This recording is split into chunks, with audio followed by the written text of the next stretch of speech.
Hello everybody, welcome to vision WBCS. Vision ডাব্লিউবিসিএসে তোমাদের সকলকে স্বাগত।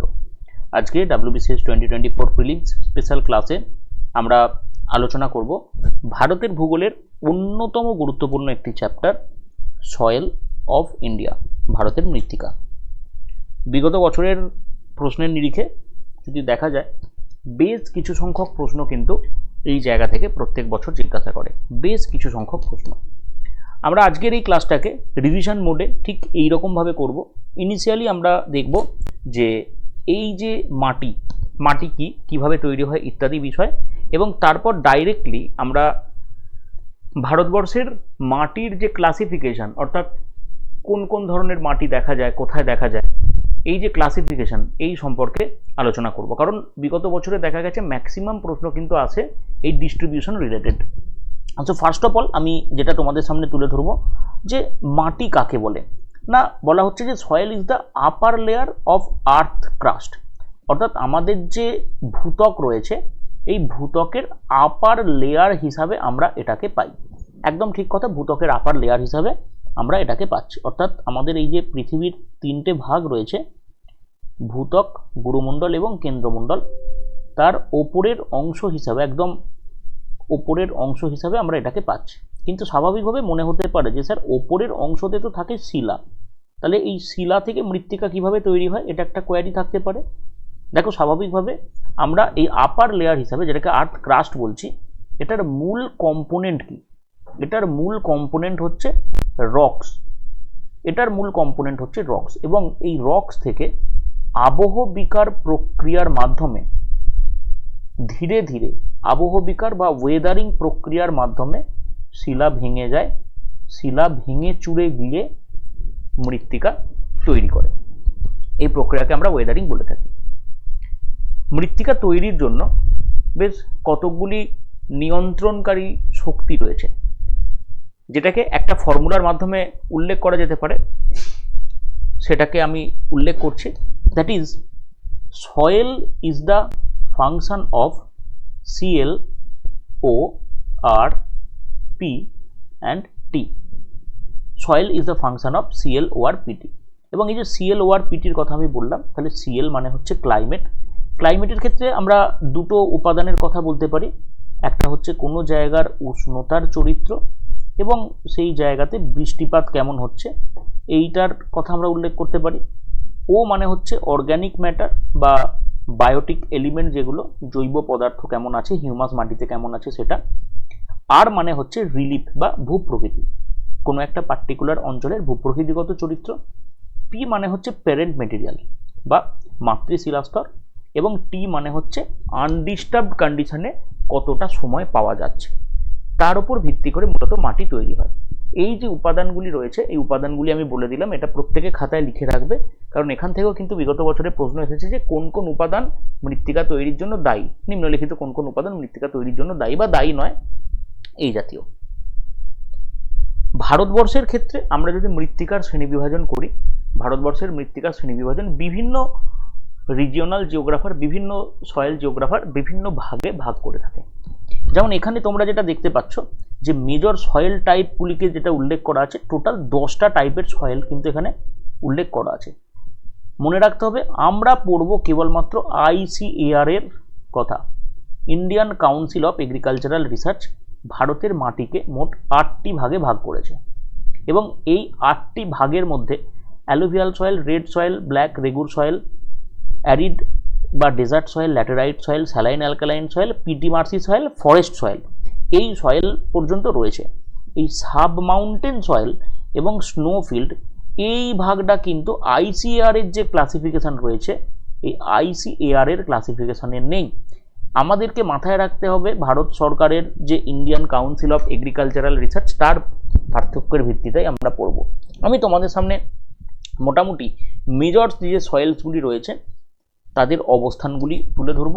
যেমন অ্যালুভিয়াল সয়েল, স্পেসিফিক্যালি আমরা উত্তরপ্রদেশ, বিহার, পাঞ্জাব, গুজরাট, হরিয়ানা, ঝাড়খণ্ড, অর্থাৎ মোট কথা নদী পার্শ্ববর্তী অঞ্চলগুলি, এই যে নদী পার্শ্ববর্তী অঞ্চলগুলি রয়েছে সেই জায়গাতে দেখতে পাবো। ল্যাটেরাইট সয়েল মূলত আমাদের যে রাজ্যগুলিতে দেখা যায় সেগুলো হচ্ছে আসাম, ওড়িশা, কর্ণাটক, তামিলনাড়ু, মধ্যপ্রদেশ, এই জায়গাগুলিতে দেখা যায়। ব্ল্যাক সয়েল আমরা দেখতে পাবো অন্ধ্রপ্রদেশ, মহারাষ্ট্র, গুজরাট, মধ্যপ্রদেশ, তামিলনাড়ু অঞ্চলে। অ্যারিড সয়েল দেখতে পাবো মূলত ভারতবর্ষের পশ্চিম এবং উত্তর পশ্চিম দিকে, যেমন হচ্ছে রাজস্থান, গুজরাট, পাঞ্জাব, এবং এর সাথে কিছুটা হরিয়ানাকেও আমরা উল্লেখ করতে পারি, এখানে দেখতে পাওয়া যেতে পারে। আর রেড সয়েল দেখা যায় ছত্তিশগড় এবং উড়িষ্যা রাজ্যে। আমরা স্পেসিফিক্যালি প্রত্যেকটা মাটির চরিত্র নিয়ে আলোচনা করব। First of all alluvial soil. Alluvial soil most wide spread soil যেটা ভারতবর্ষে অবস্থিত। তাহলে এইটা কিন্তু একটা প্রশ্ন হয় যে ভারতবর্ষের সবথেকে বেশি বিস্তৃত বা বেশি অঞ্চলে প্রসারিত থাকা মাটি কোনটি?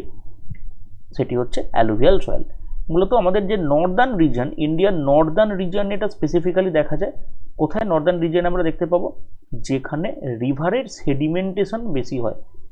রিভারের সেডিমেন্টেশন যে জায়গাতে বেশি হয় ঠিক সেই জায়গাতে, অর্থাৎ নদীর দ্বারা বাহিত হয়ে এসে এই যে অ্যালুভিয়াম, এই অ্যালুভিয়াম সংগ্রহের মাধ্যমে অ্যালুভিয়াম ক্রমাগত সঞ্চিত হয়ে অ্যালুভিয়াল সয়েল তৈরি করে। এবং যেটা উল্লেখ করা হচ্ছে যে যেহেতু দীর্ঘকাল সময় ধরে অ্যালুভিয়াম ডিপোজিশন হচ্ছে, তাই এটাকে অ্যালুভিয়াল সয়েল হিসাবে উল্লেখ করা হয়। মোটামুটি ভারতবর্ষের প্রায় 46% জায়গা জুড়ে, ভারতবর্ষের প্রায় 46% জায়গা জুড়ে এটি অবস্থান করছে।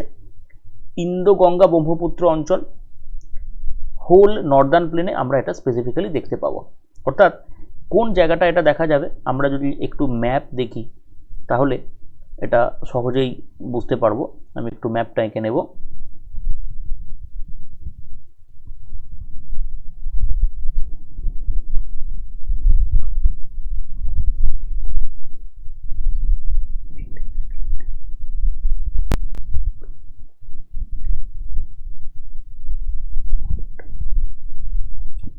ওকে, সো আমি এখানে তোমাদেরকে দেখাবো মোটামুটিভাবে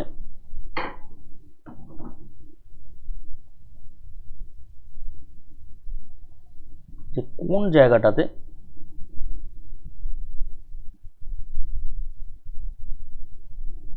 এবং কেন। দেখো মোটামুটিভাবে এই যদি আমাদের দেশ ভারতবর্ষ হয়, এর ক্ষেত্রে আমরা প্রধান যে নদী ব্যবস্থা সিন্ধু, অ্যাপ্রক্স আমি এরকম দেখাচ্ছি, গঙ্গা এবং এই ব্রহ্মপুত্র এরকমভাবে প্রবাহিত হয়েছে। ফলে এদের পার্শ্ববর্তী যে অঞ্চলটা, মোটামুটিভাবে এদের পার্শ্ববর্তী অঞ্চল বলতে আমরা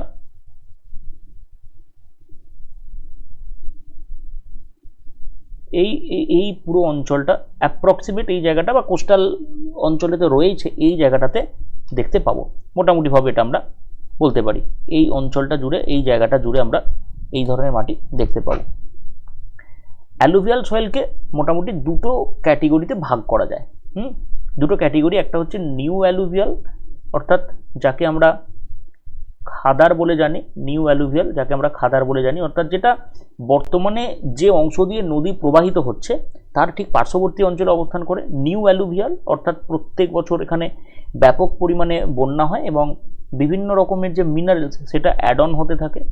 আর একটা হচ্ছে ওল্ড অ্যালুভিয়াল সয়েল, যেটাকে আমরা আবার ভাঙড় বলে উল্লেখ করে থাকি। তাহলে এই খাদার এবং ভাঙড় এই দুটো মূলত ভারতবর্ষের যে মৃত্তিকার চরিত্রের কথা আমি বলছি, সেই মৃত্তিকার চরিত্রে অ্যালুভিয়াল মৃত্তিকার চরিত্র হিসাবে কাজ করতে পারে। এছাড়া আমরা যেটা দেখব যে এই অ্যালুভিয়াল সয়েলের ক্ষেত্রে বিভিন্ন ধরনের পার্টিকেলস তো আমরা পাচ্ছি, ফলে তাদের সাইজের মধ্যেও কিছু ডিফারেন্সিয়েশন আমরা দেখতে পাই। অ্যাশ গ্রে টাইপের কালার হয় এবং টেক্সচার, যেটা মৃত্তিকার টেক্সচার, এটা স্যান্ডি লোম থেকে ক্লে হতে পারে। এবার মনে প্রশ্ন আসতে পারে যে টেক্সচারটা কি? দেখো, মৃত্তিকার টেক্সচার মানে হচ্ছে মৃত্তিকার যে কম্পোনেন্টসগুলি থাকে, অর্থাৎ উপাদানগুলি, এই কম্পোনেন্টসের সাইজ কেমন, এই কম্পোনেন্টসের সাইজের উপর ভিত্তি করে আমরা মোটামুটি এটাকে ভাগ করে থাকি বেশ কতগুলি ভাগে। কেমিক্যাল প্রপার্টিজ হিসাবে যদি আমরা দেখি, ফসফরাসের পরিমাণ তুলনামূলক কম থাকে, তবে হ্যাঁ পটাশিয়ামের পরিমাণ যথেষ্ট বেশি থাকে। আর এই ধরনের মাটিগুলিতে নাইট্রোজেনও কিন্তু খুব একটা বেশি থাকে না। এগ্রিকালচারালি যদি দেখা যায়, অন্যতম গুরুত্বপূর্ণ মাটি হিসাবে পরিচিত ভারতবর্ষের যে ম্যাক্সিমাম আমরা প্রোডাক্টিভিটি দেখি, এই প্রোডাক্টিভিটির রেসপেক্টেও অ্যালুভিয়াল সয়েল কিন্তু যথেষ্ট গুরুত্বপূর্ণ। মোটামুটি আমরা এটা বলতে পারি, কারণ অ্যালুভিয়াল সয়েলে কিন্তু সবথেকে বেশি চাষ হয়, অ্যালুভিয়াল সয়েলেই সবথেকে বেশি খাদ্য শস্যের উৎপাদন হয়। নেক্সট আমরা ল্যাটেরাইটিক টাইপের সয়েল সম্বন্ধে আলোচনা করব। এই যে ল্যাটেরাইটিক টাইপ সয়েল, এটা মূলত যে সমস্ত অঞ্চলে, ভারতবর্ষের যে সমস্ত অঞ্চলেতে বৃষ্টিপাত এবং উষ্ণতা দুটোই ভালো অবস্থায় রয়েছে, সেই সমস্ত জায়গাতে দেখতে পাওয়া যায়। এখানে যেমন উল্লেখ করা হচ্ছে কেরল, তামিলনাড়ু, অন্ধ্রপ্রদেশ অঞ্চলেতে আমরা দেখতে পাই। এবং মূলত ল্যাটেরাইট সয়েলের জন্য যেটা প্রয়োজন সেটা হচ্ছে হিউমিড ট্রপিক্স। এই শব্দটা একদম মাথায় প্রত্যেকের লিখে নাও, হিউমিড ট্রপিক্স। এবং এটা কিভাবে তৈরি হয় না, কোনো একটা পার্টিকুলার অঞ্চলেতে ব্যাপক বৃষ্টিপাত হলে এই মৃত্তিকার উপরের স্তর থেকে বিভিন্ন উপকরণ, যেগুলো জলের সাথে মিশে যেতে পারে, সেগুলো ধৌতীকরণ প্রক্রিয়া নিচের দিকে চলে আসে। এবং এই যে নিচের দিকে চলে আসা, এই পদ্ধতিকে বলা হয় লিচিং পদ্ধতি। এই লিচিং পদ্ধতির মাধ্যমে চলে আসে, ফলে মৃত্তিকার এই যে ওপরের স্তরটি রয়েছে না, এই ওপরের স্তরে ফেরিক অক্সাইডস আর বক্সাইডস, এই ধরনের কিছু উপকরণ, এই ধরনের কিছু মেটেরিয়াল পড়ে থাকে, যেটা পরবর্তীতে শুকিয়ে যায়। এবং এই যে অল্টারনেট ড্রাই অ্যান্ড ওয়েট পিরিয়ডের কথা বলা হচ্ছে, এই অল্টারনেট ড্রাই অ্যান্ড ওয়েট অবস্থান হওয়ার কারণে এই জায়গাটাতে ল্যাটেরাইট মাটি তৈরি হয়, যেহেতু ফেরিক কম্পোনেন্ট আছে, লৌহ জাতীয় উপাদান এখানে রয়েছে, সেই কারণে। তাহলে এই মাটি তৈরির প্রক্রিয়াকে আবার বলা হয়ে থাকে ল্যাটেরাইজেশন। এই মাটি তৈরির প্রক্রিয়ার সাথে আমরা লিচিং যেমন পাচ্ছি, তেমনই আরেকটা পদ্ধতি আমরা এখানে উল্লেখ করতে পারি, ল্যাটেরাইজেশন। এছাড়া আরেকটা পদ্ধতির কথা, একটা না আরও দুটো পদ্ধতির কথা আমরা এখানে উল্লেখ করতে পারি। একটা হচ্ছে ইলুভিয়েশন আর একটা হচ্ছে এলুভিয়েশন। এই যে ইলুভিয়েশন এবং এলুভিয়েশন, এই দুটো পদ্ধতির মূল বিষয়টা হলো, আমরা প্রথমে যদি ইলুভিয়েশন বলি, স্পেলিংটা হচ্ছে এই রকম।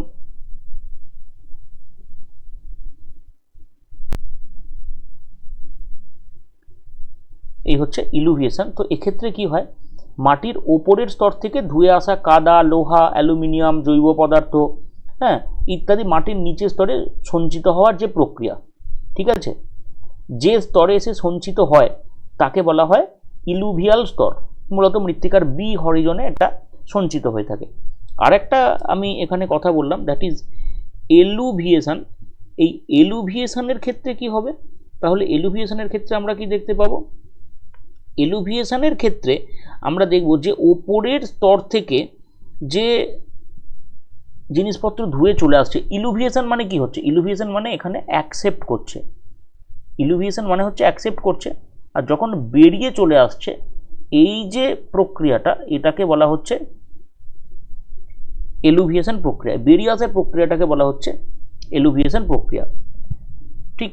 এবং এই মাটিকে অনেক সময় মনসুন সয়েল হিসাবে উল্লেখ করা হয়। এটা কিন্তু একটু রিমার্কেবল পয়েন্ট হিসাবে লেখা থাকা উচিত, প্রত্যেকের খাতায় লিখে রাখো। পটাশ, আয়রন অক্সাইড এগুলো যথেষ্ট বেশি পরিমাণে পাওয়া যায়, তবে অর্গ্যানিক ম্যাটার এই ধরনের মাটিতে পাওয়া যায় না। নাইট্রোজেনও যথেষ্ট পরিমাণে এই মাটিতে কম থাকে। সাধারণত এগ্রিকালচারের জন্য এটা খুব একটা উপযুক্ত না। এই যে ল্যাটেরাইট, এটা ল্যাটার নামক শব্দ থেকে এসেছে, ঠিক আছে, ল্যাটেরাইট এটা ল্যাটার নামক শব্দ থেকে এসেছে। এবং এইটা বিজ্ঞানী বুকানন সর্বপ্রথম এই শব্দটা ব্যবহার করেছিলেন, ঠিক।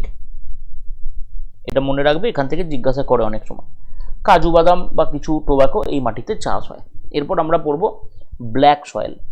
এই যে ব্ল্যাক সয়েল, এটা ভারতের অন্যতম গুরুত্বপূর্ণ একটি সয়েল হিসাবে পরিচিত, ভারতবর্ষের দ্বিতীয় বৃহত্তম বলেও অনেক সময় উল্লেখ করা হয়ে থাকে।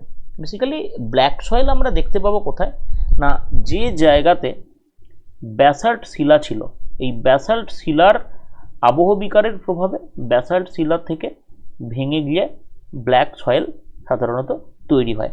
তাহলে এই যে রেগুর নামটা কোথা থেকে আসছে? রেগুর নামটা আসছে রেগারা থেকে। মনে করা হয় এই যে রেগারা শব্দটি এর অর্থ হচ্ছে যে কোনো একটা গঠন বা কোনো একটা মাটির ক্ষেত্রে যখন স্তর বিন্যাস বা স্তরের ভিত্তিতে গড়ে উঠেছে বলে মনে করা হয়, সেই নামটা মনে রাখার জন্য বা সেই নামটাকে প্রায়োরিটি দেওয়ার জন্য এটাকে এমন নামে উল্লেখ করা হয়েছে, রাইট। এবার দেখো এই যে বিষয়টা এখানে মাথায় রাখতে হবে, আরেকটা খুব গুরুত্বপূর্ণ বিষয় রয়েছে যে পার্টিকুলারলি ব্যাসাল্ট শিলা যেখানে দেখতে পাওয়া যায় সেখানেই আমরা এই শিলা মানে এই মাটিটা সেই কারণে দেখতে পাই। তুলো চাষের জন্য তো অত্যন্ত গুরুত্বপূর্ণ। এই মাটির ক্ষেত্রে আরও কিছু কিছু ক্যারেক্টারিস্টিক্স আছে, সেটা হচ্ছে যে এই যে মাটিটা, এই মাটিটার ক্ষেত্রে মনে রাখবে তারা কিন্তু শুকনো সময়তে আর কি পুরো একদম ফেটে যায়, মানে বড় বড় ক্র্যাক তৈরি করে, এবং এই বড় ক্র্যাক তৈরি করার কারণের জন্য তৈরি যেহেতু করে সেই কারণে এটা চাষ করার সুবিধা হয়। তাহলে চাষ করার সুবিধা যেহেতু হচ্ছে, যেহেতু এই মাটিকে আমরা উল্লেখ করে থাকি অ্যাজ সেলফ প্লগিং সয়েল, এই মাটিকে উল্লেখ করা হয় সেলফ প্লগিং সয়েল হিসাবে। এবং এই মাটির আরেকটি গুরুত্বপূর্ণ চরিত্র, এই মাটি জল ধারণ করতে পারে ভালো, ফলে আর্দ্রতা নিজের মতো বজায় রাখে, যে কারণে এই মাটিকে আবার উল্লেখ করা হয় অ্যাজ সেলফ মালচিং সয়েল হিসাবে। দুটো টার্ম আমি এখানে লিখে দিই, একটা হচ্ছে সেলফ প্লগিং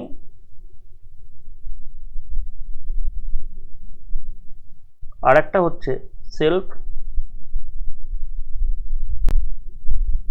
মালচিং। এই দুটো নাম কিন্তু অবশ্যই মনে রাখতে হবে। ব্ল্যাক সয়েলের ক্ষেত্রে সব থেকে ভালো যেটা চাষ হয় সেটা হচ্ছে তুলো, সব থেকে ভালো যদি দেখি। এছাড়া বিভিন্ন পালসেস, ক্যাস্টর অয়েলের ক্যাস্টর, টোব্যাকো, সুগার কেন ইত্যাদি বর্তমানে চাষ হয়। আয়রন, লাইম, ম্যাগনেসিয়াম, অ্যালুমিনিয়াম ইত্যাদিতে যথেষ্ট বেশি পরিমাণে থাকে, তবে ফসফরাস, নাইট্রোজেন এবং অর্গ্যানিক ম্যাটার, দেখো যেহেতু ভলক্যানিক একটা রক থেকে তৈরি হয়েছে তাই সামহাউ ইট ইজ এক্সপেক্টেড যে সেখানে কোনো রকমের আমরা পাবো না বিভিন্ন ধরনের যে জৈব পদার্থ সেটা আমরা পাবো না, এটা এক্সপেক্টেড, রাইট।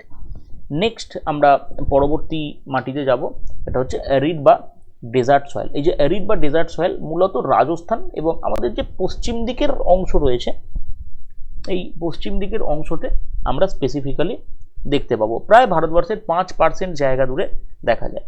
এই মাটির ক্ষেত্রে আমরা যেমন অ্যালুভিয়াল সয়েলের ক্ষেত্রে পড়লাম, এই মাটির যে টেক্সচার রয়েছে, এই মাটির টেক্সচার অ্যাকচুয়ালি স্যান্ডি টাইপের।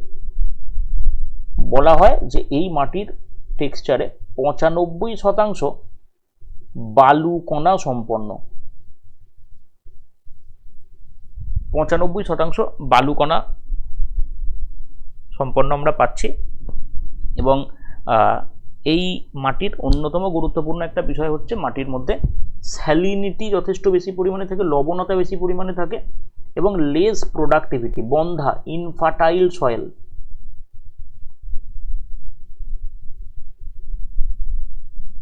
ইনফার্টাইল সয়েল, ঠিক আছে, এটা ব্রাউন থেকে রেড হতে পারে।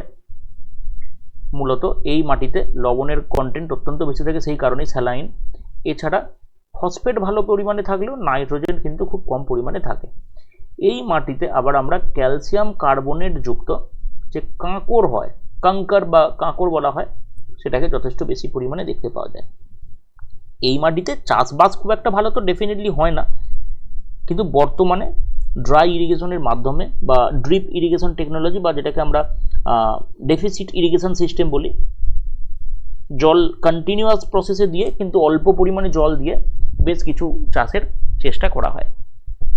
নেক্সট আমরা পড়ব red and yellow soil. Basically red and yellow soil এই দুটোর ক্ষেত্রে মনে রাখতে হবে, যেমন আমরা ল্যাটেরাইট সয়েল পড়লাম, ল্যাটেরাইট সয়েলের ক্ষেত্রে দেখলাম যেখানে বৃষ্টিপাত যথেষ্ট বেশি পরিমাণে হয় এবং তার সাথে উষ্ণতা যথেষ্ট বেশি আছে, সেই জায়গাতে আমরা রেড সয়েল দেখতে পাচ্ছি। সেই জায়গা রেড সয়েল সেই জায়গা ল্যাটেরাইট মাটি তৈরির জন্য উপযুক্ত, যে বৃষ্টিপাতও হবে উষ্ণতাও আছে। কিন্তু রেড সয়েলের ক্ষেত্রে একটা জিনিস পার্থক্য হবে, উষ্ণতা তো যথেষ্ট বেশি পরিমাণে থাকতেই হবে, বৃষ্টিপাত খুব বেশি পরিমাণে থাকবে না। এটা মূলত শুষ্ক অঞ্চলে হবে। এবং কেন এটা হয়, এই মাটির অন্যতম প্রধান কারণ কি, কেন এই মাটিতে আমরা এরকমভাবে দেখতে পাই, যেটা বলা হচ্ছে that is due to high concentration of iron oxides. Iron অক্সাইডসের জন্য আমরা মোটামুটি এটা দেখতে পাই। দেখো ভারতবর্ষের ক্ষেত্রে বেশ কিছু জায়গাতে, স্পেসিফিক্যালি ভ্যালি অঞ্চলগুলিতে আমরা দেখতে পাবো, কর্ণাটক বা কেরল, এই যে পশ্চিমঘাট পার্বত্য অঞ্চল রয়েছে তার ভ্যালি রিজিয়নগুলিতে আমরা দেখতে পাবো মূলত রেড সয়েল নিজ জাতীয় শিলা থেকে তৈরি হয়, গ্রানাইট জাতীয় শিলা থেকে তৈরি হয় লো রেনফল কন্ডিশনে। মেটামরফিক রকের ওয়েদারিংয়ের মাধ্যমে হয়, গম, টোবাকো, অয়েল সিড ইত্যাদি এতে চাষ হয়। এবং বলা হয় যে রেড সয়েল যখন হাইড্রেটেড হয়ে যায়, রেড সয়েল যখন জলাসিক্ত হয়ে যায়, হাইড্রেটেড হয়ে যায় বা জলাসিক্ত হয়ে যায়, তার প্রভাবে আমরা কি পাই, রেড সয়েল যখন হাইড্রেটেড হয়ে জলসিক্ত হয় তার প্রভাবে এটা অ্যাকচুয়ালি ইয়েলো কালার ধারণ করে, তার প্রভাবে এটা আমরা ইয়েলো কালার ধারণ করতে দেখতে পাই।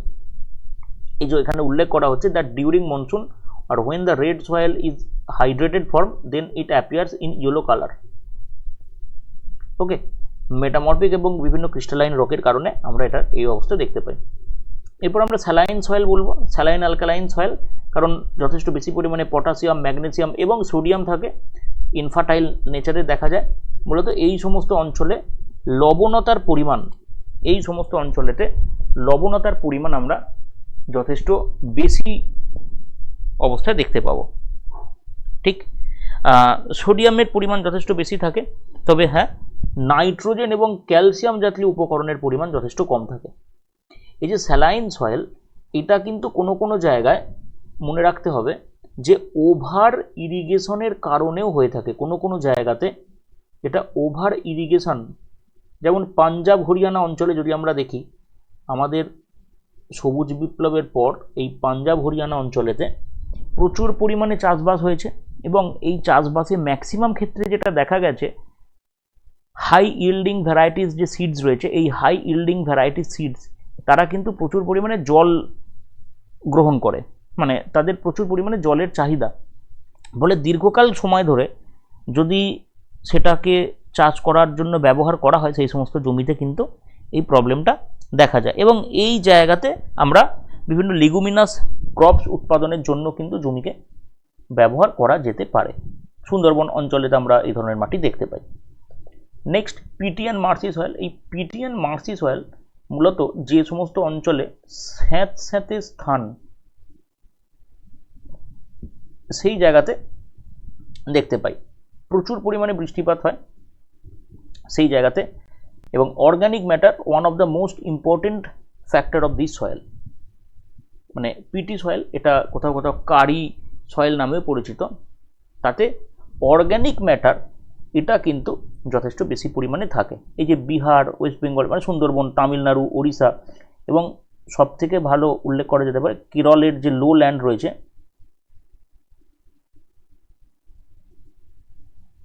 কেরলের লো ল্যান্ড অঞ্চলেতে আমরা দেখতে পাই ধান বা এই জাতীয় যে অ্যাকোয়াটিক ক্রপস রয়েছে,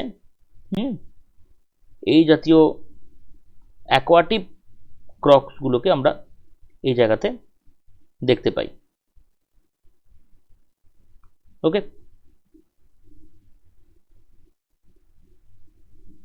এবার এখানে আরেকটি গুরুত্বপূর্ণ বিষয়ের কথা আমি উল্লেখ করব, যে স্পেসিফিক্যালি এই মাটি কিন্তু যে জায়গাতে লবণতা বেশি আছে শুধু সেখানেই দেখা যায় নয়, কারণ আমরা স্যালাইন সয়েল কিন্তু পড়লাম, স্যালাইন সয়েল ছাড়া এই যে পিটি সয়েল, অর্থাৎ সামগ্রিক পরিমণ্ডলটা আর্দ্রতা যুক্ত হতে হবে। নেক্সট আমরা মাউন্টেন সয়েলের কথা বলবো। মাউন্টেন সয়েল মূলত হিলি রিজিয়নগুলিতে দেখা যায়, এবং এই মাউন্টেন সয়েলের টেক্সচার কিন্তু অঞ্চল ভেদে পার্থক্য হয়। ঠিক আছে, এটা মাথায় রাখতে হবে। মূলত লোয়ার ভ্যালি রিজিয়নেতে ফার্টাইল বেশি হবে, এবং এই জায়গাতে যে হিউমাস, যেহেতু উষ্ণতার মাত্রাটা তুলনামূলক কম থাকে, ফলে হিউমাস কিন্তু এই ধরনের মাটিতে আমরা যথেষ্ট বেশি পরিমাণে দেখতে পাই। হিউমাসের পরিমাণ যথেষ্ট বেশি এই ধরনের মাটিতে থাকে এবং হিমালয় পার্বত্য অঞ্চলের স্নো ইম্প্যাক্ট যথেষ্ট বেশি লক্ষ্য করা যায় কোনো কোনো জায়গাতে স্পেসিফিক্যালি। এটাই এই ধরনের মাটির ক্ষেত্রে অন্যতম গুরুত্বপূর্ণ একটা বিষয়। এবার দেখো এখানে আরেকটা বিষয় উল্লেখ করতে হবে যে এই ধরনের মাটির ক্ষেত্রে আমরা তাকে ফরেস্ট সয়েল যে বলছি, কেন মাউন্টেন বা ফরেস্ট সয়েল বলছি, কারণ এই যে হিউমাস কন্ডিশনের কথা আমি বলছি, এই হিউমাস কিন্তু যথেষ্ট বেশি পরিমাণে এই মাটিতে ফরেস্ট থেকেই আছে, তার টুইগস, ডালপালা ভাঙা ইত্যাদি ইত্যাদি, সেটা আমরা দেখতে পাই। এবার দেখো এই ধরনের মাটির ক্ষেত্রে আবার একটা গুরুত্বপূর্ণ বিষয়, যেখানে এটা স্নো কভার অঞ্চল হয়ে যায়। এই স্নো কভার অঞ্চল মানে যেটা উঁচু পার্বত্য অঞ্চলের জায়গা, সেই জায়গাতে কিন্তু আবার এই হিউমাসের পরিমাণ কমে যাবে। কেন? তার কারণ হচ্ছে যে অঞ্চলেতে স্নোই অঞ্চল, সেখানে গাছপালা তো কম থাকবে। তাহলে গাছপালা যদি কোনো জায়গাতে কম থাকে তাহলে কিন্তু হিউমাসের পরিমাণ আমরা কম পাবো। অর্থাৎ এইটা পাদদেশীয় অঞ্চলগুলিতে, এই যে পাদদেশীয় অঞ্চল রয়েছে, এই পাদদেশীয় অঞ্চলগুলিতে বেটার কন্ডিশনে পাবো, কিন্তু উঁচু অংশগুলিতে বেটার কন্ডিশনে পাবো না। ওকে, সো মোটামুটিভাবে এইরকম আমরা কয়েকটা ইয়েতে ভাগ করতে পারি এবং এখানে আমি প্রত্যেকটা সয়েলের তাদের কোয়ালিটির বেসিসে তারা যে ক্রপ প্রোডাকশান করে, যেমন অ্যালুভিয়াল সয়েল বিভিন্ন ধরনের সিরিয়ালস, কটন, অয়েল সিড ইত্যাদি উৎপাদন করতে পারে, সুগার কেন। রেগুর বা ব্ল্যাক সয়েলের ক্ষেত্রে স্পেসিফিক্যালি কটন ইম্পর্টেন্ট, এছাড়া আমরা তাকে সেই জন্য ব্ল্যাক কটন বলে তো জানি। এছাড়া সুগার কেন কিন্তু এই ধরনের মাটিতে ব্যাপক পরিমাণে চাষ হতে পারে। ঠিক এই রকম হুইট রয়েছে, পালসেস রয়েছে, যেগুলো এই ধরনের মাটিতে চাষ হয়ে থাকে। অর্থাৎ প্রত্যেকটা মাটির ইন্ডিভিজুয়াল কিছু ক্যারেক্টারিস্টিক্স রয়েছে, সেটা আমি আলোচনা করলাম শর্টলি। এবং বাকি যে সয়েলগুলি রয়েছে সেগুলির ক্ষেত্রে যেমন আমরা উল্লেখ করতে পারি, ল্যাটেরাইট সয়েলের ক্ষেত্রে কিছু পরিমাণে কাজু বাদাম চাষ হয়, বা ম্যাক্সিমামটা আমরা দেখতে পাই ল্যাটেরাইট সয়েলে কাজু বাদাম চাষ হতে। সল্ট সয়েলের ক্ষেত্রে মানে লিগুমিনাস যে ক্রপ সেগুলো চাষ হয় ইত্যাদি। মোটামুটি এই হলো মাটির ক্লাসিফিকেশন। কোথায় কি মাটি দেখা যায় এটা জিজ্ঞাসা করতে পারে, আমি আগেই ওটা উল্লেখ করলাম, এবং তার কিছু বেসিক ক্যারেক্টারিস্টিক্স এবং ক্রপসগুলো তো আমি বললাম। এছাড়া এগ্রিকালচার যখন তোমরা পড়বে, এগ্রিকালচারের ক্ষেত্রেও কিন্তু এটাকে একটুখানি দেখে নিতে হবে। ওকে, আই থিঙ্ক তোমাদের প্রত্যেকের এটা কাজে লাগবে। এই ক্লাসের পিডিএফ পাওয়ার জন্য ভিশন WBCS এর এই ভিশন কম্পিটিটিভ এক্সাম অ্যাপ এটা ডাউনলোড করতে হবে, দিয়ে সেখান থেকে ফ্রি ইবুক এবং সেইটার থেকে এই অল ফ্রি পিডিএফ WBCS 2024 গেলে তোমরা এটা কিন্তু পেয়ে যাবে, right? So thank you everyone, best of luck for your exam.